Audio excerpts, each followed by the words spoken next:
Hey guys, welcome back. Tim Knox here in the Revolve Realty Studio. Got my guest, Michael Zuber, back with us. Michael is the author of One Rental at a Time. He is an entrepreneur, an investor, a teacher, a coach, a great husband, an all-around swell guy. How are you, buddy? I'm pretty good. Can I record that again? I want to get that as my ringtone. I'll send that for you. Hi, I'm Michael Zuber. Hey, we did part one of this where we talked about Michael's book and about his experience as an investor and got his take on that sort of thing. I wanted to follow that up with really, Michael, what's going on in the world. Mm-hmm. You know, the coronavirus is here. Sure. You know, mm-hmm. Trump was unable to scare it away, so here it is, and now we have to deal with it.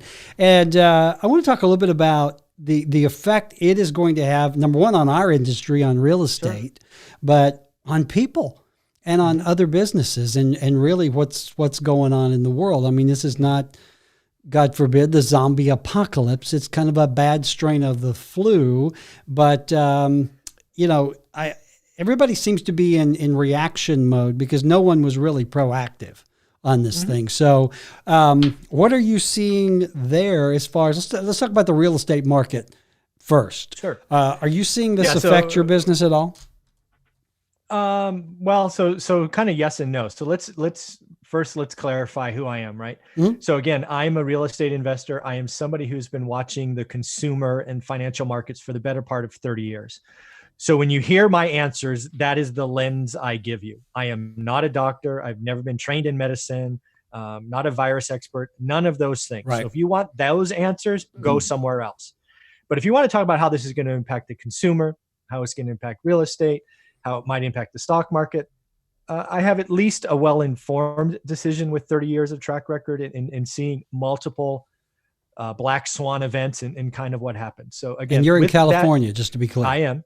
Okay. I'm in California, specifically the Silicon Valley or the Bay Area, whatever you know it by. Mm-hmm. So with that lens, I think there are things that are very obvious to me. And they will happen based on your area and based on your impact. They will happen, but they will happen mm-hmm. at different rates. For example, Santa Clara County, which is the county I am in, has one of the highest current infection counts. I think Seattle's above it, and New York, I think, just passed Seattle. So we're in the top 5 for sure. So I have seen it happen to me faster than others. I think it will ripple across America. And I think there's 2 things for certain. First, if you are someone who's thinking about selling your home and you don't have to sell, right? We all know there are life events that becomes a have to sell, and we'll talk about that in a minute because that's a big deal for me.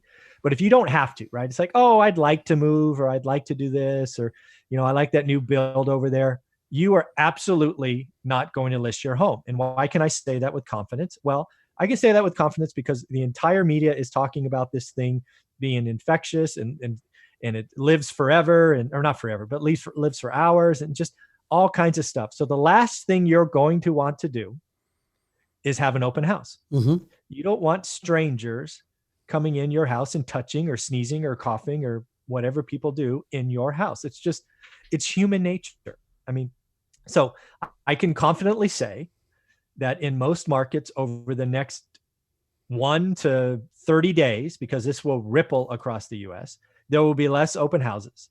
Okay. So that's listings. Flip it to buyers who, for the most part, are potentially making the biggest financial decision of their entire life, who are probably more nervous today than they were 2 weeks ago. Mm-hmm. They're going to be like, you know what? We kind of like where we are. Yeah, I know it's a rental. Yeah, I know it's an apartment. Yeah, I know it's this. I know it's that. Mm-hmm. Why don't we just sit back? Because if you're a buyer, there's almost no reasons you have to be a buyer unless you're in a 1031 exchange or some other things. And again, you don't have to buy in that. You could suffer the tax consequence, but there's very, very, very few have to buy. So the last thing you're going to do for the most part is go out there and go, you know what? Let me go plunk down something. Let me go visit 13 open houses and make a choice. It's right. It's not going to happen, people. Yeah. Now in your market, you could tell me today on whatever it is, March 14th, that it hasn't hit you and open houses are great. All right, fine. I've been doing this a while. So tell me about that in 15 days. Mm-hmm. Then tell me I'm wrong. I don't mind being early. I don't like being late sucks. So that's just what's going to happen. So I believe with very, very big certainty that listings are going to go down and purchases are going to go down because the owner occupant buyer is getting scared, which means, to your other point, investors, if we're patient, and by patient, I mean weeks, maybe a month or two, we can strike. Because what happens when the owner occupants disappear? You still have some people that have to sell. Mm-hmm. And if you want to see who has to sell, I mean, you can go back and look at stats for your market, but the markets I were in like 2010, lots of transactions, and like 75 to 78%, depending on what you read, were short sales and foreclosures. Well, what does that mean for the other 22 or 25%, depending on your stats? They were normal sales. Who the heck in their right mind would want to sell in an environment where there are foreclosures and short sales everywhere and prices are dropping 5% a month? Mm-hmm. Well, unfortunately, some people have to sell. Death, divorce, job transfer. There are unfortunately reasons you have to sell. And if you have to sell in a market where the owner-occupant buyers are scared, the only people that will write offers are investors. And if you follow what I teach and talk about and will do, we are cheap son of a guns. So we will buy a lot of stuff cheaply, but you will be out. Your have to sell problem will be over. We will be creative. Maybe you'll get a better price if you own or finance. Great, we can sell. Maybe you bought a home 2 years ago in a high-tech capital of the world or wherever, and your job transferred because this thing, made a move manufacturing or whatever. Maybe we'll buy them subject to. I will do more transactions this year, probably starting in late April through September, October, than I've done the last 2 years. Because what do I look for? I look for motivated sellers because I want creative and cheap real estate. I'm not shy about it. And what's the hardest thing to do in a seller's market is find those people because everybody's stepping on each other. It is extremely easy to buy good cash flowing rental properties when people are scared. And again, I've done it. I have a documented track record. I bought more stuff in 2010 than any other year because they were everywhere and there were no buyers. They were in Realtor.com, Zillow, big capital letters saying any offer looked at. Mm-hmm. Do you think that was done today? Do you think that's been done the last 10 years? No. But that is what's going to happen. By May, probably by May 1st, we are going to have some people have their real estate agents must sell. Any offer looked at. Right. And the only people buying will be the people with courage that have learned their market. And they'll do deals. Yeah. I'm confident I will do more deals this year than the last 2 years combined. Yeah. And you and I have talked about this before. Your mentality as an investor is a little different from a lot of real estate investors because you very much are a buy low, sell high guy. Yeah. I'll sell if you want to overpay. And whether we like it or not, when something like this happens, it does create opportunities. But it also creates those opportunities, in my mind, create ways for folks to achieve the goals they need to achieve. Yeah, when some people hear this, they may think I'm cheap or evil or whatever, but you're looking at it the wrong way. I'm helping somebody who has to sell. Right. Nobody wants to sell in this market, but sometimes you have life events that you have to sell. Mm-hmm. And by the way, we agree on a price or terms that are good for them. I am helping somebody move on from something. And I think that is very good. But really that's kind of the folks. Yeah. Those are the folks that you work with a lot, though. You do, the folks that have to do something, the word is just motivated sellers. Hello. You ever do that? You're just completely blank. What's your name? The more I get older, the more often it happens. Yeah. So let's talk about it though, from retail real estate, because here's some of the things that I'm seeing. Sure. And in my market, one of the hottest markets in the country, 20-year low on inventory, multiple offers the same day. We're seeing things like open houses being canceled. Sure. I've had several clients who are owner, live at the house. We don't want people traipsing through the house for now. So those listings have either been paused or we have put on the notes, no open houses. Another one, my daughter Chelsea is heavy into Airbnb. She's already seen some cancellations on that side of things where people are not going to be traveling. So I think there's a variety of impacts. Now the people looking for a house, it really hasn't impacted much because I've got one house that came on the market yesterday afternoon and we've had like 25 showings today. So those are the folks that need to buy and know the market is crazy anyway. But, from a standpoint of open houses and showings and that sort of thing, I am seeing that's going to slow down considerably, I think, as probably are the listings. Yeah, no, I think your 20-year low of inventory is going to go lower. Because again, I am probably 3 weeks ahead of you, is my guess. And it got worse every day. Yeah.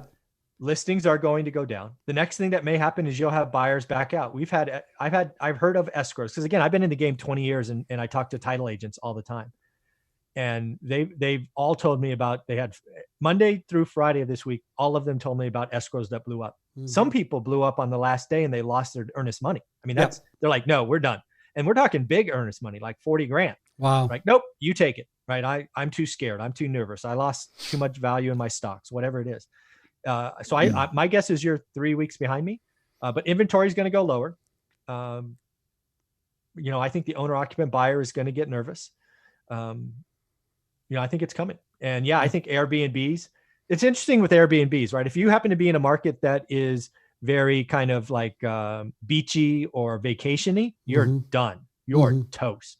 If you are in a market that is very kind of like monthly rentals, nurses, traveling nurses and all that stuff, you're probably going to be okay. Because again, one of the things that you're going to see in this environment that we're going to be in for a short window is the healthcare system needs help. And, traveling nurses are still going to be there. So it's going to be choppy. And unfortunately, there are going to be some investors who bought into the Airbnb model and frankly overpaid. I know many California investors thought it was the answer to cash flow. And I'm like, man, I've seen this movie before. It'll work for a while and then something will happen and it'll blow up. So there were people in the Bay Area, once again, overpaying for stuff. And I'll do room rentals and I'll do this. And I'm like, God, what are you doing? You're just, that's a caffeine high that you're eventually going to crash from. And unfortunately, it looks like the crash will be in 2020. And and they'll blame real estate because it's always real estate's problem. Well, I think the thing that delineates a lot of the Airbnb is exactly what you just said. A lot of them are vacation rentals.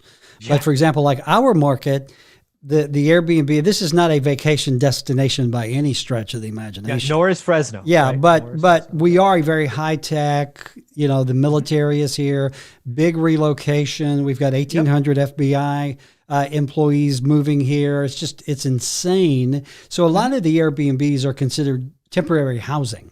Yeah. Where companies will bring folks. Better. And I think that will continue to fare, but I think you're going to see, just to slow down. I think a lot of it has to do initially with fear because it is the fear of the unknown. What is this going to bring? I think it's probably going to, unless something drastic happens, we're going to see a shakeout here in a couple of weeks where people kind of get, okay, it's here, everybody, it's not Ebola, it's not the plague, it's not going to wipe out the majority of mankind. We can kind of breathe a little bit, but let's talk about it from the standpoint of other businesses though, because you and I both are entrepreneurs. I've been in retail, I've been in the software business, service business.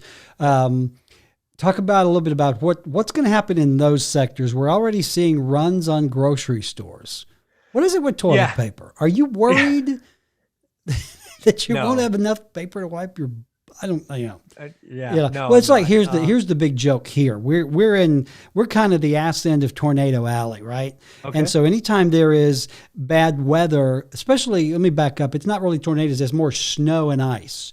Okay. Anytime here in Alabama there is that prediction, there is a run on bread and milk. Sure. Well, this time there's been the run on toilet paper. Can you explain that to me, Michael, in all of your wisdom? The only thing I can think of is if you go back to California, the only thing people were talking about in Costco's and all of that was toilet paper and bottled water, right? This thing is not in the drinking water. Right. And it doesn't cause diarrhea. Yeah.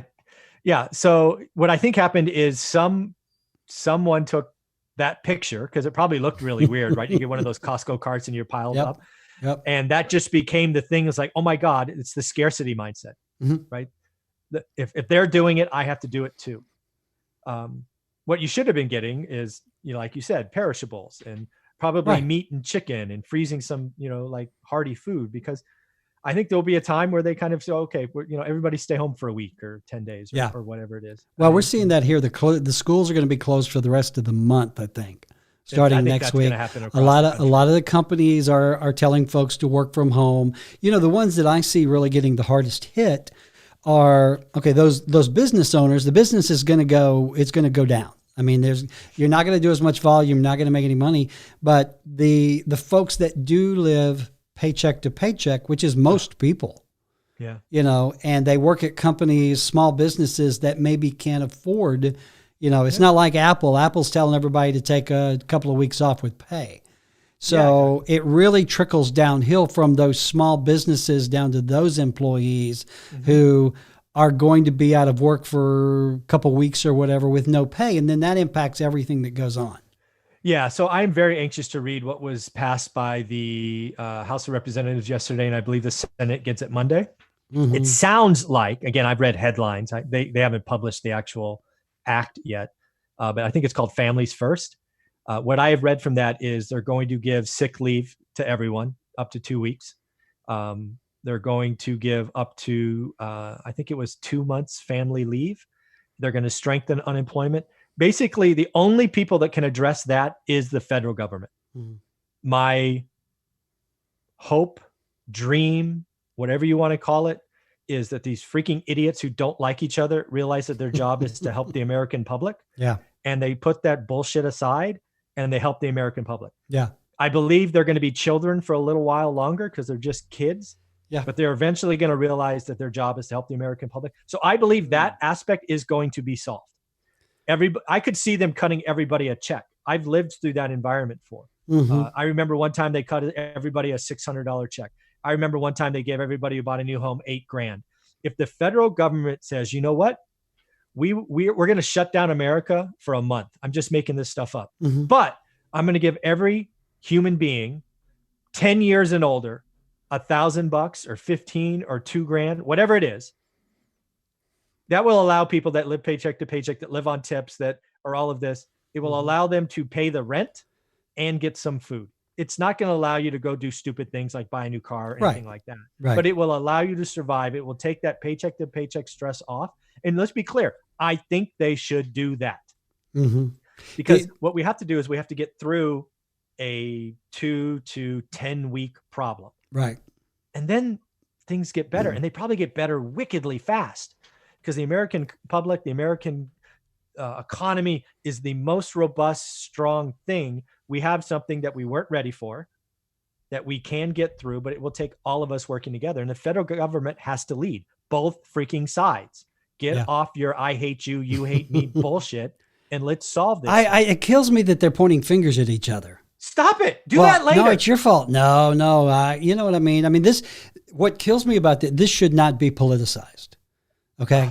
This is not a time to choose sides and point fingers. Get politics out of this, and let's get things in place, and let's look at, taking care of the folks who put you in office in the first place. It always kills me when they politicize stuff like this. Like if there's a mass shooting, the first thing they do, well, those damn Republicans, well, you know what I mean? And I'm seeing that happening a lot. I'm hoping that kind of comes together. But go ahead. People are people, but let's. You know what? If you want to politicize it and use your campaign ad, don't you freaking dare do it for the next couple of months until we're back. Yeah. Right? Yeah, I get it. Free press, blah, blah, blah. Do your thing, but let's not do it the next couple of months. Let's remember why you're there. Yeah. And it's to help support the American economy. The fact that the Senate was on recess, I'm like, oh my freaking Lord. Why the freaking heck are you on recess? Yeah. I mean, that is, politicians suck. Yeah. Yeah. Let's talk a little bit about business owners, because one thing that I am seeing are people seeking to take advantage of the situation. And this always happens. It's when people are charging, $7-8 for a bottle of water, or, $100 rolls of toilet paper. I mean, those people are just crappy people to start with. Yeah. Right? Karma's a bitch. Karma is a bitch, and it will come back around if I have anything to do with it. But I'm a firm believer in that. Yeah. So do you ever, I know you're on YouTube, you've got a really great channel, but do you ever watch Meet Kevin? the real estate guy out of he's out of California. He has a real estate financial advice channel, and he did a really interesting video yesterday. And his suggestion to the government was to do a 2-month suspend all payment kind of thing, which I think is brilliant.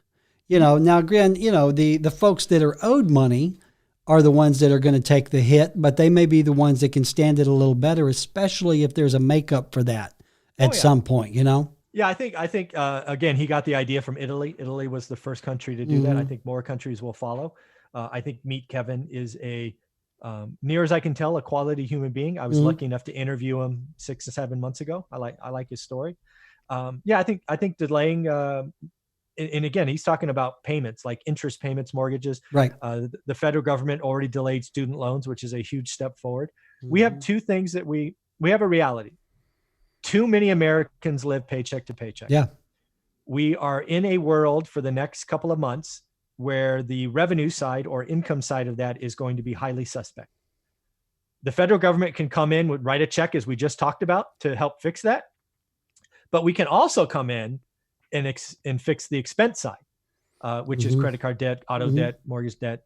And you're right. The federal government could come out and say, everybody with a bank loan, credit card payment, we are telling them to delay payments for 60 days, put it on the back end, create an air gap, whatever. They could do that. Right. And I hope they do, right? Because the only way out of this is to reestablish confidence and belief in the American system. And right now, it is still on the way down. It will probably be down for a couple more weeks. But when you start stacking up wins, which we will, right? This thing that was passed yesterday, Families First, declaring an emergency, delaying student debt. We are starting to stack up wins. Yeah. Until kind of like Thursday, we were all losses. Everything was an L. Right now, the L's dominate the W's, which mean, losses and wins. Yeah. But at least we have a few wins on the board. It's going to take a lot more, but at least we're doing the right things. Like just this morning, Apple closed all stores outside of China, which is really telling, right? China's open, but everybody else is shut. Isn't it funny? Well, now they say the recovery is happening in China, so everybody's getting better. So social distancing works. So unfortunately, we have to go through our social distancing. Yeah. It sucks. I get it. But we have to get through it if we want to, limit the impact of this long term. So the federal government has the power to fix the income side. They can cut everybody a check. They also have the ability, with support from the financial system, to have a holiday, a mortgage holiday, or whatever they want to call it. We're going to get through this. Sure. I have no question that the American economy is strong, vigorous. This is not going to kill us. This is not going to create Armageddon. It's going to suck. We will have loss of life. We will probably have more loss of life than we should have, but we are where we are. I think 2020 ends much better than it started. 2020 has been crappy as a beginning year. You know what? It's been an interesting year. I mean, the question in my mind is, are we going to learn anything from this? Because, and again, as bad as this is, and I don't want to belittle it at all, it's not the plague. It's not the Spanish flu. Some people are going to get sick. I saw a thing this morning that said the majority of folks with the virus will never show symptoms. Which is the problem, which is one of the nasty which is why we side spread effects it. of this thing. Yeah, exactly. Yeah. If 95% of the people don't know they have it, but they give it to the 5% that are suspect, that really sucks for the 5%. Right. Well, I saw a news report that, this all started in China, and the guy, he wasn't from the CDC, but he was from some university, and he was talking about China and how a lot of these infectious diseases come from China because their diet is pretty much based on wildlife. And you go to these markets, first of all, China's got 60 billion people, and they're right on top of each other. Well, a lot of they don't have a Publix or a Kroger on every corner. They have these open air markets. The biggest one, I think, is a mile by a mile. You squeeze through, and everywhere you look, there is every manner of wildlife and animal live in cages. Yep. And everything from chickens, rabbits, bats, ferrets, geese. You name it. And they literally have cages stacked up on top of each other, and they will kill, butcher, and cook the animal right in front of you. and there's no USDA here, man. Yeah, You know what I mean? Yeah, well, And you so know, like this supposedly it started when someone, I believe it was a bat. And that this whole they're not thing, sure what it is, but it's some animal. They call those wet markets, just wet to put markets. in Yeah. Yep. yeah, put in context of what you're talking They're about. really wet markets.